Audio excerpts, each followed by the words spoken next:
तो मैं दौड़ हम हैं त्रिभुवन चौहान जी के साथ, जो हमारे उत्तराखंड के सबसे बड़े समर्थक भी हैं, और ये हमको हर चीज से यहाँ के जो युवा बेरोजगार लोग हैं उनको हमेशा समर्थक देने आए हैं। आज हम उनसे बात करते हैं। सर प्रणाम आपको। और कहते हैं मैं ये जानना चाहूंगा कि आज यहाँ की परिस्थिति कहते इतनी 6 दिन हो गए, अब तक धामी सरकार ने कुछ बोला कि नहीं? अभी तक धामी सरकार ने बहुत कुछ बोल दिया। उन्होंने इन युवा साथियों को जो देख रहे हैं बेरोजगार सड़कों पे बैठे हैं उनको इनको बोल दिया ये जिहाद कर रहे हैं। उन्होंने बहुत कुछ बोल दिया लोग नक्सलाइट से, उन्होंने बहुत कुछ बोल दिया कि हम जिहाद को खत्म करेंगे। आज हमारे युवाओं के लोग ये आज अपना दिल के यहाँ कलेजे में बैठे हैं। परिवारों के बच्चे जिनको बड़ी सालों से उनको बोल रहे हैं जिहाद कर रहे हैं। आज सबसे पहले ये समझना चाहिए कि ये जो आक्रोश है ये बढ़ चुका है और जनता चुप नहीं बैठेगी।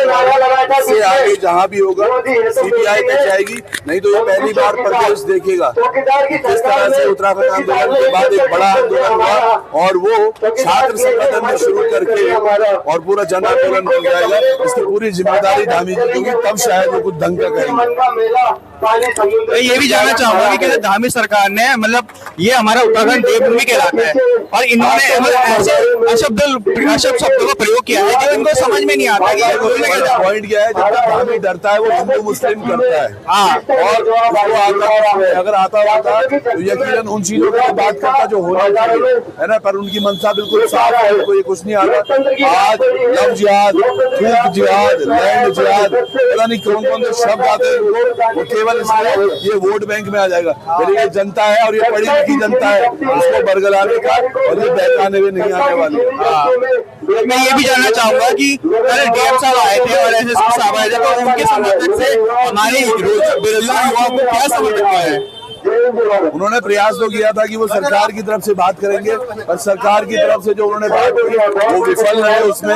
और ये युवा साथी हैं जिन्होंने साफ साफ एक मैसेज दिया है कि हमें कुछ नहीं चाहिए, बस सीबीआई चाहिए और इकलौती चीज वही है जो काम आएगी। सीबीआई चार्ज हमको तो चाहिए और कहते हर एक बेरोजगार आज के टाइम पे मांग करता है। जबकि मैं भी 2022 में मैंने भी पेपर दिया था, मैंने भी 2 बार पौड़ी के चक्कर लगाए, वो भी उसमें भी क्या बोलते हैं धामी सरकार ने सिर्फ बसों को ही फ्री कराया, वो भी एडमिट कार्ड दिखा के जिसके पास एडमिट कार्ड ना होते हुए गुस्से में अगर बड़े फाड़ दिया होगा, अब वो फ्री पेपर देने जाता होगा। तो ये भी सोचता होगा कि ये धामी सरकार हमेशा क्या अपने पक्ष के और अपने बचाव के लिए ही क्यों हमेशा क्या बोलते हैं अपना नियम निकालती रहती है उनका दिखा के। अरे ये बोलने वाली बात है, मैंने बताया नहीं, हौसले से बड़ी सरकार है। इनका मंशा केवल और केवल वोट बैंक है, जिसके लिए ये कभी पेपर चोरी कर रहे हैं, आजकल पे वोट चोर का भी आरोप लगा है। और ये ऐसी सरकार है जिसको आज सोचना पड़ेगा कि जो आम जनता के जो युवा साथी है ये सड़क पर आ गए हैं, इसका केवल एक ही कारण है, वो धामी सरकार की विफलता। और ये अपनी विफलता को छुपाने के लिए अब ये चाहे कितने भी फ्री पीस दे दो जो आप बोल रहे हैं, उससे भी कोई फायदा नहीं होने वाला। अगर ये करें भी कि हम होटल भी दे देते जी, हम गाड़ी भी देते, जनता और ये युवाओं को समझ में आ गया ये वो मुर्गे को दाना डाल रहे हैं अभी और बाद में उसी मुर्गे को खाएंगे। और मैं एक और चीज पूछना चाहूंगा कि मैंने बहुत टाइम ऐसा देख लिया है कि मैं खुद पहाड़ी व्यक्ति हूँ, मैं खुद पौड़ी का हूँ, तो मुझे पता है कि कहते हैं यहाँ कितना दुख दर्द है, जो मैंने खुद झेला हुआ है, हमारे बड़े बहजी लोगों ने झेला हुआ, तो उनको वो समझ आता है। लेकिन मुझे ये समझ नहीं आता कि ऐसे कौन से मूर्ख लोग हैं जो हमारे खुद के पहाड़ के लोग हैं लेकिन फिर भी वो बीजेपी का समर्थक देते हैं। ये बड़ा प्रश्न है, बहुत अच्छी बात बोली है बच्चे आपने, और मुझे लगता है आपके माध्यम से जनता इसको समझे। और आज यकीनन जनता को एहसास होना चाहिए ये लुटेरी सरकार है, ये खनन माफियाओं की सरकार है, ये शराब नीति पर चलने वाली सरकार है, ये हमारे युवाओं के भविष्य को लेकर उनको अंधकार में धकेलने वाली सरकार है। और ये तमाम जो सरकार है ये भारतीय जनता पार्टी की सरकार है। तो आपका वोट इनको मजबूती दे रहा है, आपका वोट भी इनको मजबूती दे रहा है और ये चीजें कर रहे हैं। तो इसलिए मैं ये समझ जाए 2027 में मौका है आपके पास इनको जवाब देने का, इनको जवाब जरूर दें। क्योंकि पहाड़ में जितने सारे घर हैं आज के ना वो सब ढह जा रहे हैं, लेकिन धामी को या बीजेपी सरकार या फिर कोई भी सरकार हो इनको इनके कान पे भनकता नहीं पहुंचता। देखिए आज दरअसल दुख यही है कि भारतीय जनता पार्टी को आम जनता की तरह रुकने का, रहने का, ठहरने का, ऐसी रातें बिताने का तजुर्बा नहीं आया, तो उन्हें वो दर्द नहीं पता। आज जिनको केवल लूटना खसूटना आता हो वो आम जनता की बातें नहीं सुनेंगे और ना ही समझेंगे।